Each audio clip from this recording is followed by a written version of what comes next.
សួស្តីបងប្អូនទាំងអស់គ្នាថ្ងៃនេះ Homemade Food បាននាំយកនៅមុខម្ហូបដ៏សាមញ្ញមួយបែបទៀតហើយគឺស្ល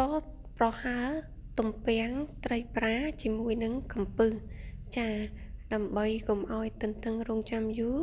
សូមទស្សនាអំពីរបៀបធ្វើសម្លប្រហើរទំពាំងទាំងអស់គ្នាដោយជាដំបូងយើងខ្ញុំមានដូចជាត្រីពោកំពឹសត្រពាំងត្រឡាចស្អំបន្លែផ្អែមស្លឹកគ្រៃប្រហុកផ្សិតសននងនិងផ្ទីជាមួយនឹងស្លឹកបាសហើយនឹងមានសាច់ជ្រូកចិញ្ច្រាំផងដែរដែលជាដំបូងនាងខ្ញុំធ្វើការដាំទឹកដាក់អង្ករនិងមើមខ្ទឹមចូលហើយទុកអង្ករឲ្យពុះនិងរីកបន្តិច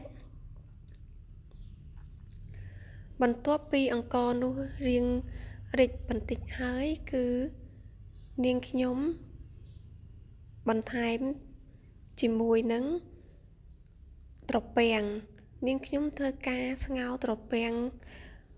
នេះទុកមួយឡែកសិនបន្ទាប់ពីត្រពាំងដែលយើងបានដាំរងាស់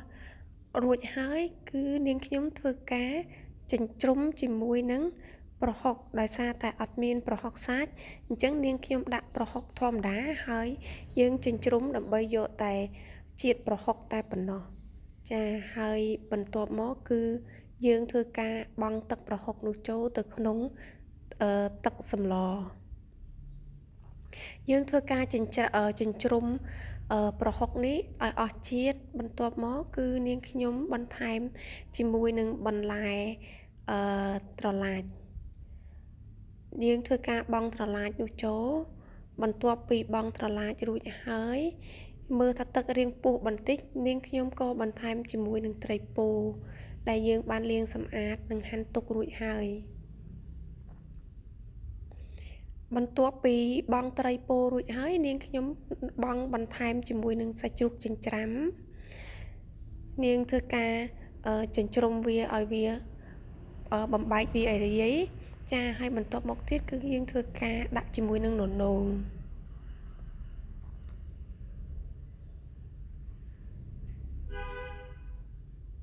ហើយបន្ទាប់មកគឺនាងខ្ញុំធ្វើការបង់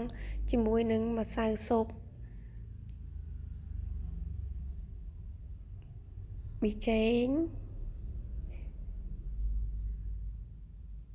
អំបិលនិងស្ករត្នោតបន្ទាប់ពីធ្វើការបង់គ្រឿង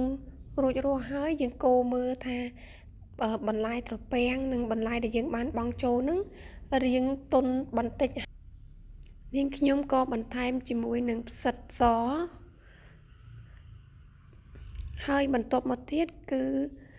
នាងខ្ញុំបន្ថែមជាមួយនឹងបន្លែដូចជាស្លឹកបាសនិងស្លឹកផ្ទីយើងធ្វើបន្តការបង់បន្លែស្លឹកផ្ទីនិងស្លឹកបាសឲ្យអស់រួចហើយនឹងបន្តដាក់នៅបន្លែចុងក្រោយបន្ទាប់ពីយើងបញ្ចប់ក្នុងការបង់បន្លែដែលចុងក្រោយរបស់យើងរួចហើយគឺនាងខ្ញុំកូរច្របល់ជាបន្លែចូលគ្នាឲ្យសព្វហើយនាងខ្ញុំក៏បន្ថែមជាមួយនឹងកំពឹសបន្ទាប់ពីបន្ថែមជាមួយនឹងកំពឹសរួចនាងខ្ញុំបន្តទុកនឹងរងាស់សម្លឲ្យចូលជាតិជាមួយបន្លែឲ្យបានគ្រប់មុខហើយបន្ទាប់ពីនេះគឺយើងមើលល្មមកូរមើលល្មមថា